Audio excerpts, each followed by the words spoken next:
You may feel beaten, but you are not broken. No human being is truly broken if they can still conceptualize them being in a better circumstance and how to work towards that circumstance. Sometimes we don't know how to address a problem.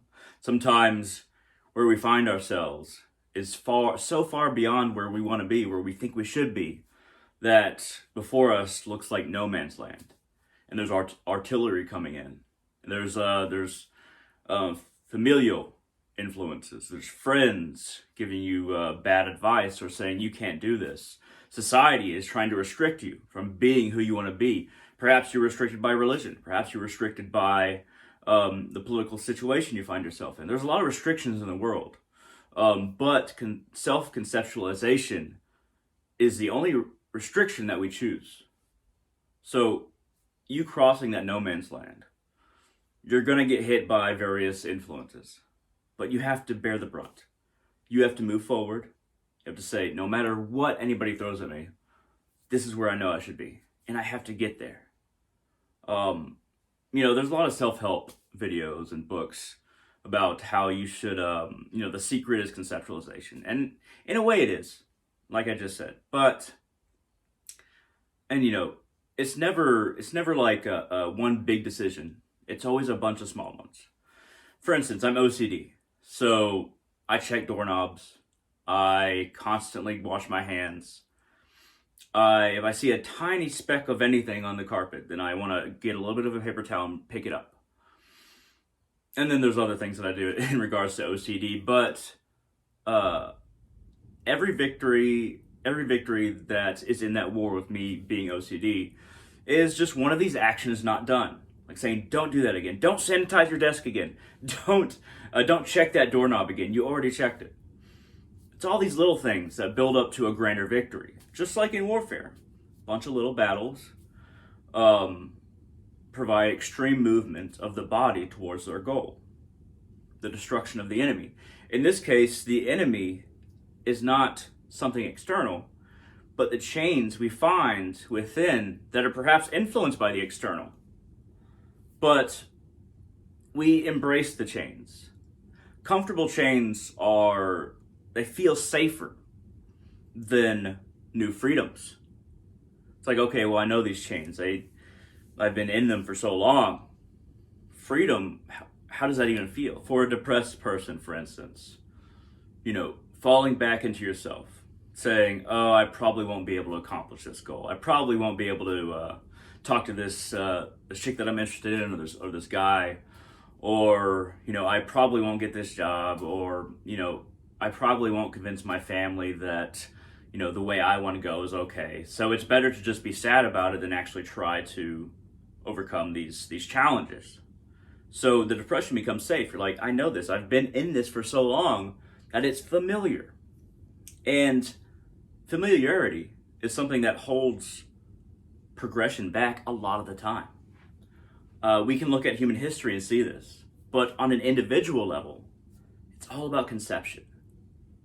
Conceive that you can win those little battles. But it's also more. So there are very real external factors that inhibit us, for sure. But we human beings are very clever.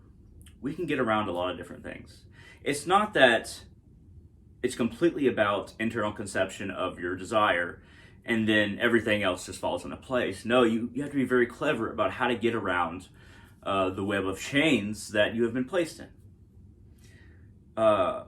Honestly, if you're in a really bad place and then for some reason everything becomes easy all at once, it probably means that while you're in the chains, you've closed your eyes to the reality of your situation. So what else is it besides conception and taking on these little battles, trying to win these little battles, trying to overcome the external influences through your natural human cleverness? What else is there? So a lot of the time when we feel defeated, we become that defeat. We become so focused on that a lot of the time we don't even try to reach out to other people to help us. So when we are so familiar with a problem that it's hard to describe it to somebody else because language is difficult. Language doesn't always flow like emotions do, like experience does. So we often keep ourselves from reaching out. We're like, okay, somebody's not going to understand. Or I don't even know how somebody would help me. And that's the key. You don't really know how somebody can help you. So it's good to reach out. Just give it a shot. Because external influences can also be toward the positive. You know, not everybody's family holds them back. My family didn't, and doesn't. You know, external circumstances, I wasn't born in like a really poor condition. I was born in like a middle class condition. External circumstances put me in a more positive spot. If you're in an especially negative situation, figure out who you can reach out to and then reach out. Just because you can't imagine how somebody can help you doesn't mean that they can't. And so early on, it's okay to have a little bit of an ego. And sometimes little affirmations saying, no, I can do this. I'm stronger than a lot of other people. I might be different, but it's because of my uniqueness, my speciality among humanity. And because of that, I can figure out how to get out of my circumstance like people around me perhaps can't. A little bit of ego at the beginning is not a bad thing, and I've talked about this a lot in the past. So what I'm getting at is that you being broken is not a state that exists unless you have so much trauma that your mind is collapsed, that you're literally insane. And I've seen people like that. Or if, you know, even physically, let's say you're very much handicapped. You have to almost not be able to move in order for that to be relevant for you to have that external circumstance where you can't get out. You can't figure out a way around this. So it's a sad thing when somebody doesn't use their human life to the greatest extent. So many people follow other people, just accept the rules that seem to be the state of things, accept the ideology that they're given. That honestly, they're broken as a person without even realizing it. Not thinking freely, not thinking creatively, not using your unique person to become a unique person. Even if you have the same political and religious ideals, you can still become a unique person. You can still use your character that is the person that you are, the particular filter that you are for consciousness, to be somebody that's a little bit different, but mainly true to yourself. So everybody's a little bit different, but finding out who you are and being true to that person is important. And it doesn't always come down to, you know, completely believing something different than your family or friends. A lot of the time, it just means that you figured out how you're unique. And if you figure out your uniqueness, then it's really hard to feel broken, because you realize, okay, this is exactly who I am. Let me be that person.